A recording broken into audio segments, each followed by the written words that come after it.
before my phone actually dies, I'm going to do this quick video to say, again, I have never been molested. That's insane. And why I'm bringing this up is because I've been asked if I was. It's like, that doesn't make any sense. Why would you say this?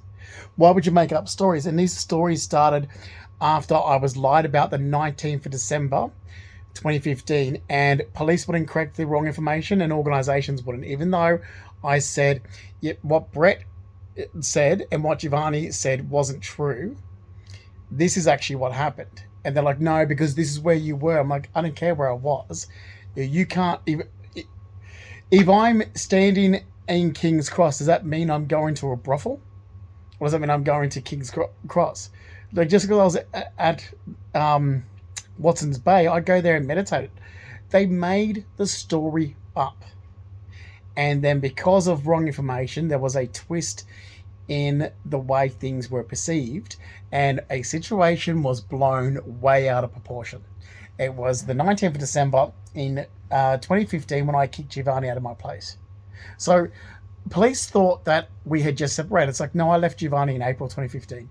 Then they said Brett was my partner. I'm like, no, he was my free prostitute as a fuck buddy. So then what they put down was Giovanni was my carer, and this is where it's gone on. Now, I'll be... I'm just going to say this again. My mother knows this information and refused to help me correct it. So does Marianne Mihalski, my mother's younger sister.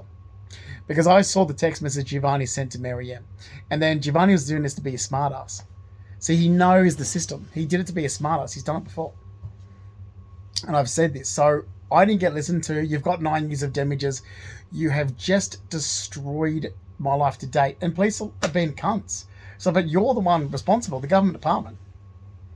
You've just harassed. There was wrong information across social media in October 2015. That got twisted. I can't believe people look at social media. I don't. I never look at anyone's social media account. I'm never on anyone's social media. I have no idea what people are doing on social media because I don't care about social media.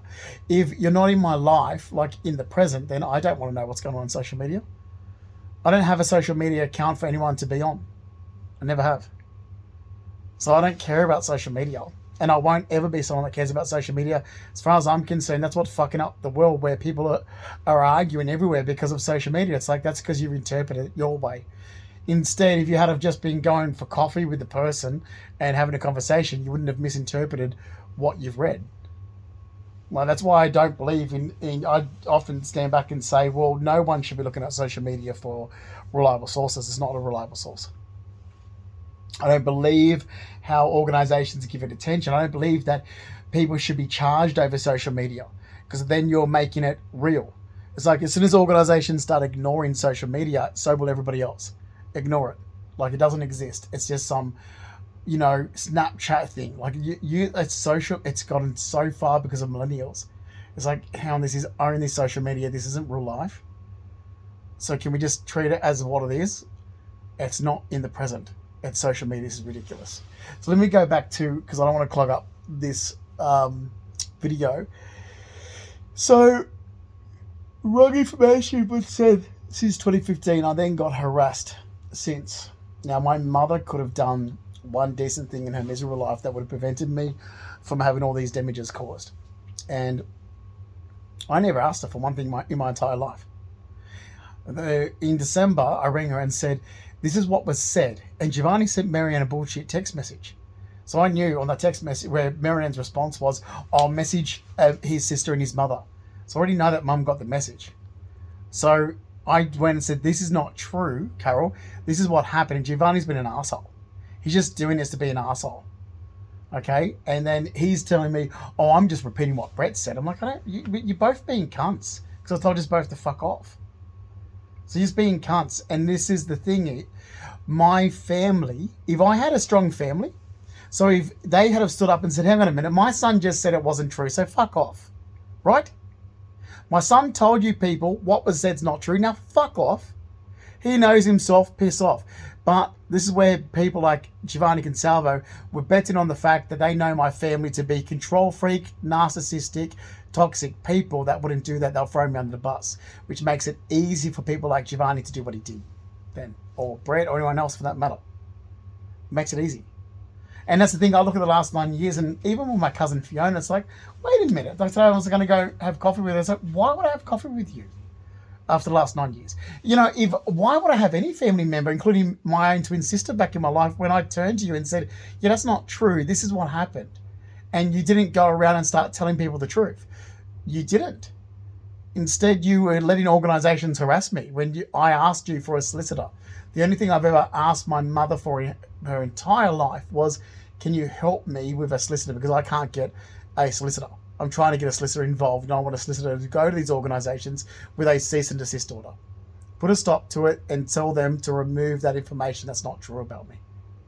That's all you need to do. That's it. It's something really simple. Otherwise, it would damage my life. So just say, no, here's the statement from Justin. This is what happened. What you have as an organisation isn't true. Remove it and cease and desist. Now, Mum was asked to do that back in 2015, 2016, 2017. Miriam was asked to help do that. She said, no, because they're control freaks. They're control freak narcissist. And that's exactly the truth. So instead of actually correcting the wrong information, they went on this tangent of monitoring and surveillance and privacy invasion and spying into my life like these organisations did, so breaking all these laws. And I played a prank on dickheads from 2016 to 2018 because I knew I was getting monitored and surveillanced. And that's it. That's the end of story. Now I want my money, assets and savings, everything back. That's mine. I worked hard for it. You kept harassing my life. I want my rent subsidised apartment back. You've cost me all these damages. I'm not going to do anything until you fix them. I didn't cause them. I wasn't suicidal. Wasn't depressed. Haven't been molested. And oh yeah, I can't believe that someone tried to make me out to be molested. I'm like, wow, you can lie about someone and trying to convince me that I was molested and stuff like this as well. And it's like, wow. Now, if I'm a strong person, so I stand up. I mean, I'm such a strong person where I'll stand up for my beliefs that it's cost me. Like I wasn't going to buckle and say, I could have buckled at any time and gone, oh, yes, this has happened to me, when I've gone, no, it didn't happen.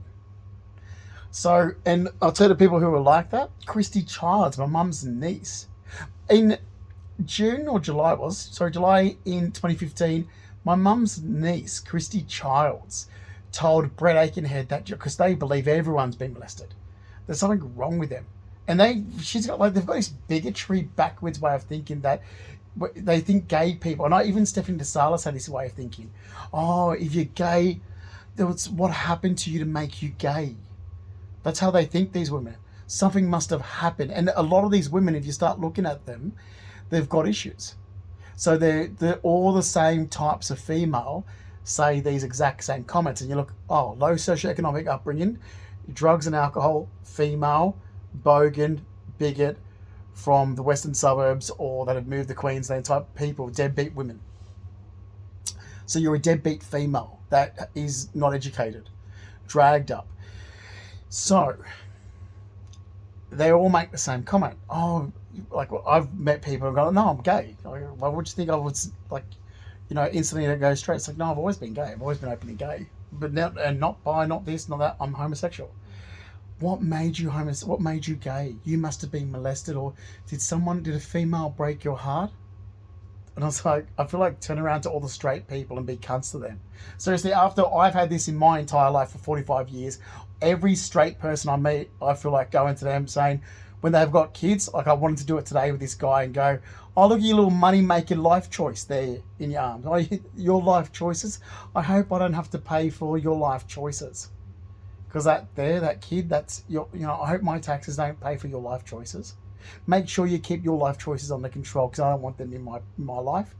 You do what you have to do as long as, I don't have to see it. You know how gay people are treated? Like homosexuals have been treated and persecuted our entire life by straight people?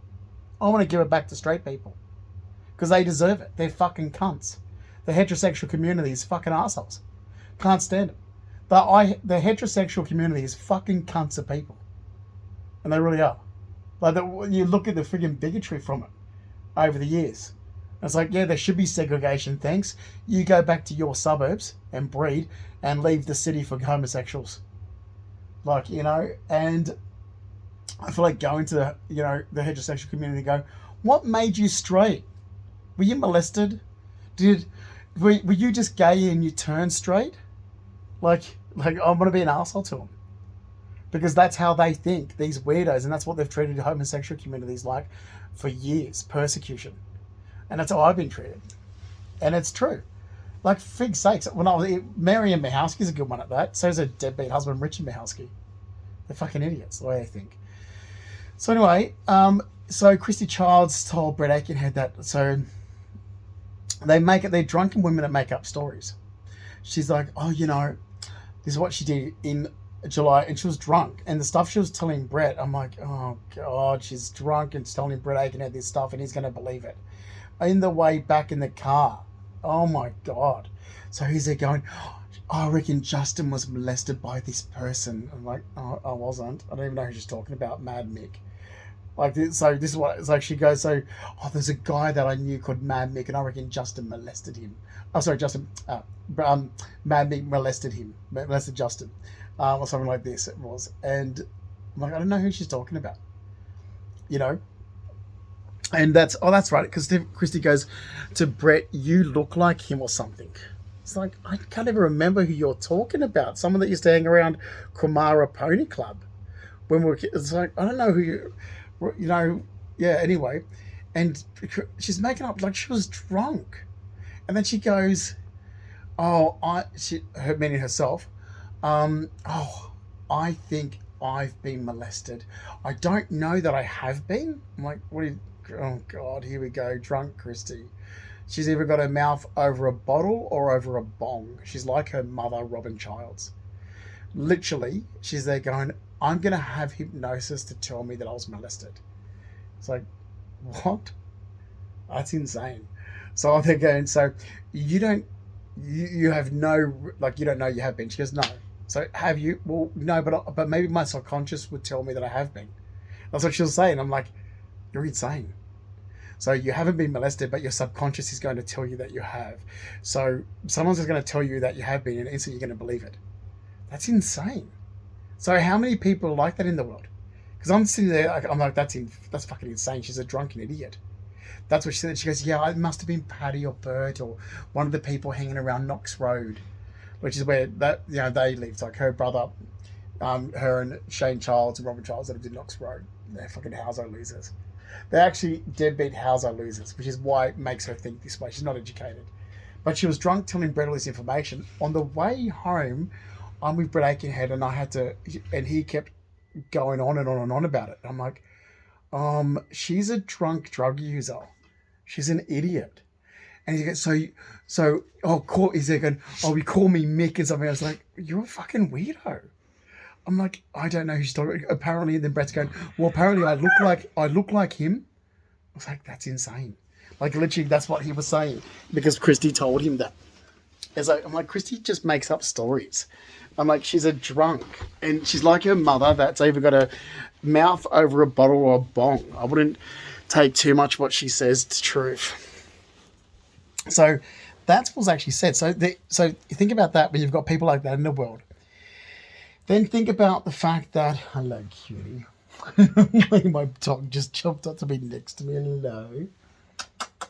Then think about the fact that you have weak characters of people, which, bogan Australians that have been brought up outside of Sydney are weak characters of people. Hello, cutie. Hello. Look at him. He loves me. And think about if someone keeps pressuring someone to admit that they've been molested, like I was pressured, but I stood up and said, yeah, no. Think about it for a minute. That person's going to buckle and make up a story and say, oh, yes, I was, right? And look, that's true. People do buckle like that after peer pressure, and they make false statements. And I've been several times told that, like, basically, yes, it did, just admit, and it's like, no, it never happened. I don't believe that half the shit that people have come up with has actually ever happened to do with, what I've heard. Anyway, hello.